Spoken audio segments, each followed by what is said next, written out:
Hello student, हमने पिछले अध्याय में पढ़ा था डिजाइन के गुण और आज हम पढ़ेंगे सजावटी डिजाइन के प्रकार। तो चलिए शुरू करते हैं। सजावटी डिजाइन के कौन कौन से प्रकार हैं।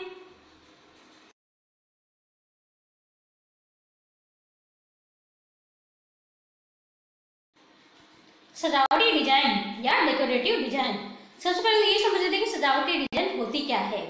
सजावटी डिजाइन जो होती है संरचनात्मक डिजाइन को सजाने का काम करती है। सजावटी डिजाइन जो होती है बहुत ही ज्यादा खर्चीली होती है क्योंकि इसमें सजाने का काम किया जाता है। सजावटी डिजाइन ये डिजाइन जो होती है ये किसी संरचनात्मक डिजाइन को अलंकृत या काफी इसकी सुंदरता को बढ़ाने का या कभी कभी घटाने का भी काम करती है। अब घटाने का काम कैसे? यदि हम किसी चीज को हद से ज्यादा सजा देंगे तो वो ज्यादा अच्छा नहीं लगेगा, इसलिए एक सही रूप में और एक सीमित सज्जा के साथ जो सजावट की जाती है वह सही मानी जाती है।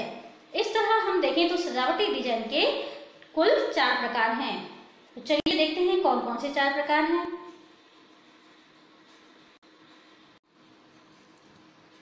सजावटी डिजाइन के मुख्य रूप से 4 प्रकार हैं। चलिए देखते हैं। पहला है नेचुरलिस्टिक डिजाइन, दूसरा है स्टाइलाइज्ड डिजाइन,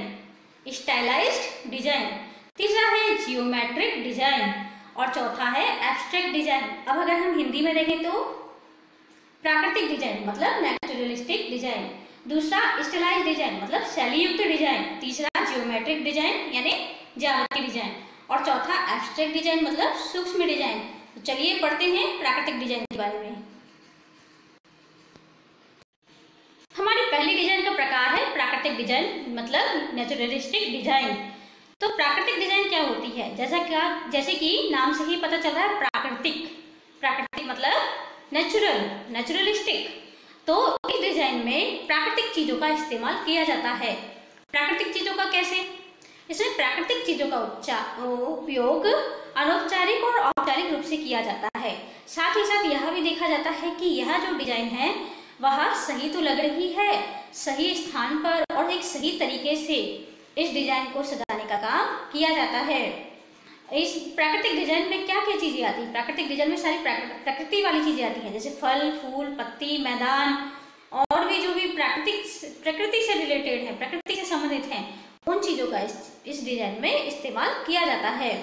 अब हम बात करें तो जो प्राकृतिक डिजाइन का इस्तेमाल किन चीजों को सजाने में किया जाता है, तो अगर हम देखें तो प्राकृतिक जो डिजाइन होता है उसका उपयोग सीनरी बनाने में भी किया जाता है, जो नेचुरल आर्ट होती हैं उनको बनाने में भी किया जाता है, डिनर प्लेट होती है उसको सजाने में भी किया जाता है। कई बार जो अलग से कुछ बनाना पड़ता है, कुछ क्रिएटिव बनाना पड़ता है या कुछ अलग से सजाना पड़ता है, या चीनी मिट्टी के बर्तनों में ही देख लिया जाए, या कई बर्तन जो ऐसे होते हैं उनमें भी नेचुरलिस्टिक डिजाइन यानी कि प्राकृतिक डिजाइन का उपयोग किया जाता है। स्टूडेंट, हमारा दूसरा डिजाइन का जो प्रकार है वो है शैली युक्त डिजाइन मतलब स्टाइलाइज्ड डिजाइन। स्टाइल, जैसे कि आपको नाम से ही पता चला कि स्टाइल होती है इस डिजाइन में। इस डिजाइन को बनाने के लिए प्राकृतिक स्रोतों का उपयोग तो किया जाता है। प्राकृतिक स्रोत मतलब नेचुरल सोर्स जो होते हैं, जैसे फूल, फल, पत्ती, मैदान, इन सब चीजों का इस्तेमाल तो किया जाता है, लेकिन उसकी जो ओरिजिनलिटी है, जो उसकी प्राकृतिक सौंदर्य है, उसको नहीं दर्शाया जाता, उसके प्राकृतिक रूप को दर्शाया बिल्कुल भी नहीं जाता है। और इस डिजाइन में क्या किया जाता है कि जो रंगों का उपयोग होता है वो अपारंपरिक तरीके से किया जाता है। ये पारंपरिक तरीके से रंगों का इस्तेमाल इसमें नहीं किया जाता है। और इसमें जो प्राकृतिक स्रोतों का इस्तेमाल किया जाता है इस तरह से किया जाता है, इस तरह से व्यवस्थित किया जाता है कि वह एक नया रूप ले ले, एक नई स्टाइल को बनाए, अपनी ओरिजिनलिटी को छोड़कर एक नई स्टाइल को जो जन्म दे वो कहलाती है शैली युक्त डिजाइन। तो अब आप लोग समझ गए होंगे कि शैली युक्त डिजाइन क्या होता है। शैली युक्त डिजाइन मतलब एक नई शैली को जो बना ले, प्राकृतिक स्रोतों का उपयोग तो करे लेकिन एक नई शैली को जन्म भी दे दे, तो ऐसी डिजाइन कहलाती है शैली युक्त डिजाइन। स्टूडेंट, हमारा तीसरा डिजाइन का प्रकार है ज्यामितीय डिजाइन यानी कि जियोमेट्रिकल डिजाइन।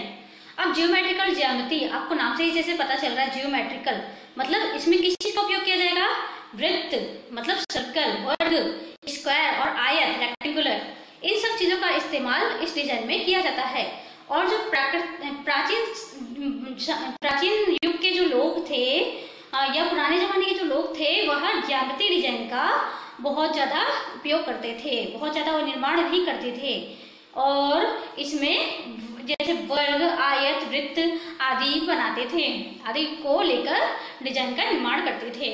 अब देखा जाए तो जो ग्रीक के लोग हैं वह ये बारीक और अच्छी डिजाइन बनाने में माहिर थे। तो जो ज्यामिति डिजाइन होती है वह ज्यामिति को लेकर ज्यामिति विषय को लेकर, जैसे वर्ग, त्रिभुज, आयत, इन सब को लेकर, वृत्त को लेकर डिजाइन बनाई जाती है, वह कहलाती है ज्यामिति डिजाइन। हमारा अंतिम डिजाइन का तत्व है सूक्ष्म डिजाइन। सूक्ष्म डिजाइन जो होती है बहुत हद तक ज्यामिति डिजाइन से मिलती जुलती होती है। सूक्ष्म डिजाइन में कई बार ज्यामितीय नमूनों या आकार का इस्तेमाल किया जाता है। कई जो डिजाइनकार होते हैं या जो फैशन के ज्ञाता होते हैं वो भी इस बात में फर्क नहीं कर पाते हैं कि यह सूक्ष्म डिजाइन है कि ज्यामिति डिजाइन।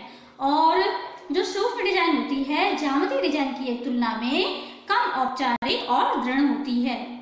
उम्मीद करती हूँ आपको आज का हमारा ये टॉपिक समझ में आया होगा। अगले अध्याय में हम पढ़ेंगे टाइप्स ऑफ मोटिव। तो हमारे साथ जुड़े रहिए। धन्यवाद।